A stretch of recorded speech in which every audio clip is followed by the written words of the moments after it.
by Trump's allies and those who do view Iran as a threat worth countering. They just say Trump has bungled this. Trump's approval rating, relatedly, has now dropped to its lowest level of this term.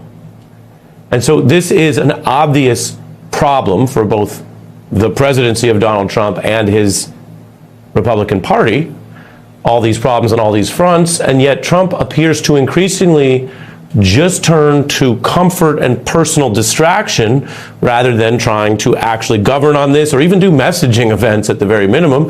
So he is back to his sort of what some have called his sort of first lady vibes of decorating. He's torn up the White House grounds for projects. More widely, he's tried to remodel and remake Washington in his image, often to a degree that has even judges curtailing, limiting, or sometimes blocking what are illegal efforts to rush this. With the White House grounds, if he'd worked with Congress, he'd be okay. But he refused to do that on many of these issues. The AP writes Trump is playing White House tour guide. All of these letters are hand-carved and put into the black stone. This grass will look so beautiful. They said to me, sir, we'd like to replace the grass at the White House with the highest quality grass and do a real job. This is a great pole. This is the top of the line. It's tapered. This isn't a straight up and down job, which looks terrible, frankly. That's a tapered pole. Great. I'm very good at flagpoles. He may indeed be good at flagpoles, whatever that exactly means, but this is more than bizarre when you think about all the other work left undone. And perhaps it is just easier to plaster gold leaf inside of one single room than govern the whole country or try to rebalance a foreign policy on the whole world that has, of course, not worked. Many of the big scoops on some of these issues were first broken in the best-selling book Regime Change, which I happen to know many of our viewers have read the book. It's been on the bestseller list, but across the entire news media, this book by Maggie Haberman, who's standing by, and her co-author Jonathan Swan, continues to kick up revelations that range from the serious, the significant, the historic, to sometimes the odd or petty. That's the nature of covering this White House. It has been indispensable to understanding the different second-term Trump presidency.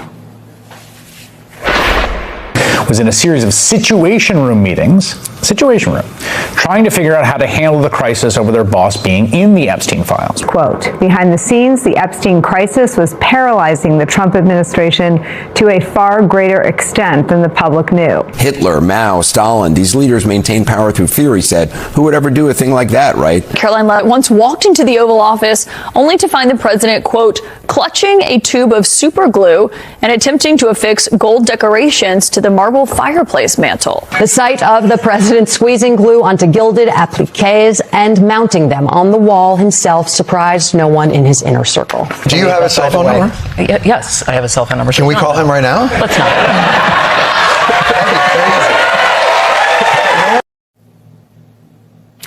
That's just some of what has been uncorked from that book. You know, around here we would tell you it's great if you get some of your news and information by watching the news.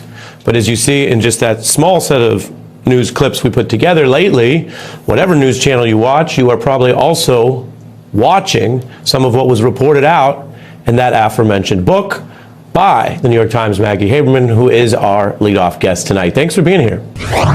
Thanks for having me. We set the table for the U.S. economy to take off like a rocket. If you look at it, we were doing that the first quarter of this year, and then we got into this conflict with Iran. I would say that's a pretty big exception to make, Maggie, when you have the Trump's allies or other Republicans claiming, well, if we didn't start this war, it'd be different. Right. But we did, and now we're well half a year into it, no? Yeah, and it's one of the remarkable factors about this term, Ari, that again, something we focus on, as you said earlier, about how different this term is than term one.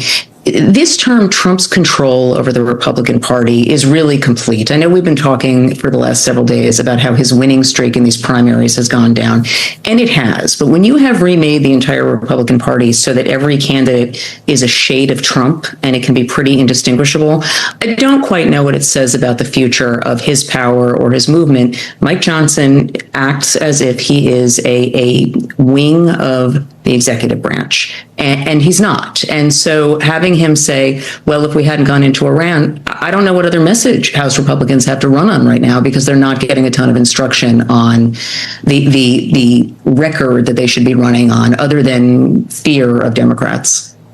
President Trump has made it clear his favorite aide in the White House this second term is Natalie Harp. And she has been known for some of what she does, including playing a role in the president's social media. Some around the White House call her the human printer, as she works out what he wants to say or review how his tweets and posts are doing. Democrat John Ossoff ignited the kind of current firestorm by going at this whole issue by name-checking the president's aide, and others have been responding. It's been amazing to watch this White House melt down over this all week.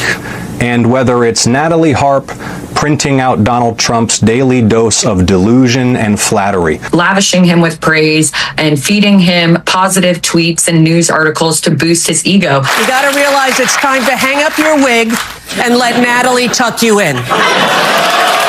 And I think that's why he keeps her so close, is because she is this a sycophant who is so obsessed with him that it alarms Secret Service. No one cares about their feelings.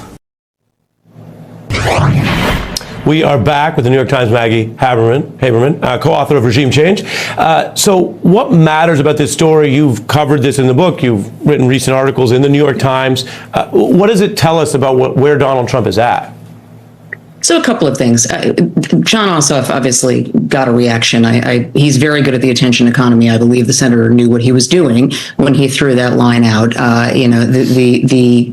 Not getting into what he said, that goes beyond our reporting. Our reporting is clear in the book, but they bit in the White House. They elevated this in many respects by circling the wagons, by focusing on this, by actually saying something far more explicit than what the senator said. And this has now become a multi-day story. Natalie Harp is significant because she is the person who is in most of the meetings with the president. She is the person who helps put out his tweets. She works on them with him. She has large control over his social media feed. And yes, she does produce an amount of positive information for him. This is why she was called the human printer. It wasn't just that she was printing out things to sign off on for him. And I want to make a point here, Ari. The